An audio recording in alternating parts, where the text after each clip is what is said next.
আসসালামু আলাইকুম প্রিয় ফেসবুক বন্ধুরা, আশা করি সবাই ভালো আছেন। আজকে আমি আসছি আমাদের ভাইরাল মিসকিন পাগলার বাসায়।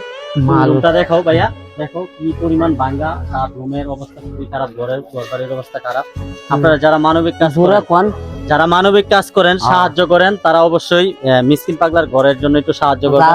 আমার পরিবার থেকে আপনারা একটু যদি সাহায্য করেন আমি অনেক খুশি হব। মিসকিন ভাইয়ের যদি আপনারা একটু সাহায্য করতে পারি আমরা, আর অন্তত আমি অনেক খুশি হব। মিসকিন, তোমার ঘরটা যদি তুইলা দেয় কেউ একজন, তাহলে তোমার কেমন লাগবে? খুশি লাগবে না? ভালো হবো। তুমি তো চাওই না যে তোমার ঘরটা কেউ একজন কইরা দেখ। ভালো হবে না?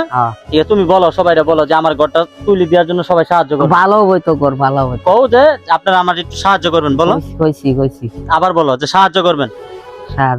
সাহায্য করবো না? আসলে যারা মানবিক কাজ করেন অবশ্যই তারা একটু সাহায্য করবেন, মিসকিনের যেন ঘরটা তাড়াতাড়ি উঠে যায়।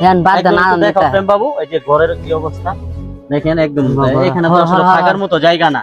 যারা আপনারা মনে করেন যে মানবিক কাজ করেন, বিশেষ করে আমরা যাদেরকে চিনি সবসময় মানবিক কাজের জন্য হেল্প করেন, আমাদের শেরপুর জেলার মানুষকে সবসময় হেল্প করে থাকেন। সবসময় ঘরটা তুলে দেওয়ার জন্য একটু হলেও সাহায্য করবেন। আমার কাছ থেকে যদি আপনারা বিশ্বাস মনে করেন, ঠিক আছে, অবশ্যই আমাকে নক দিবেন। দেওয়ার সাথে সাথে আমি মিসকিন ভাইয়ের বাসায় পৌঁছাই দিব ইনশাল্লাহ। আপনারা সবাই ভালো থাকবেন, সুস্থ থাকবেন। আল্লাহ হাফেজ।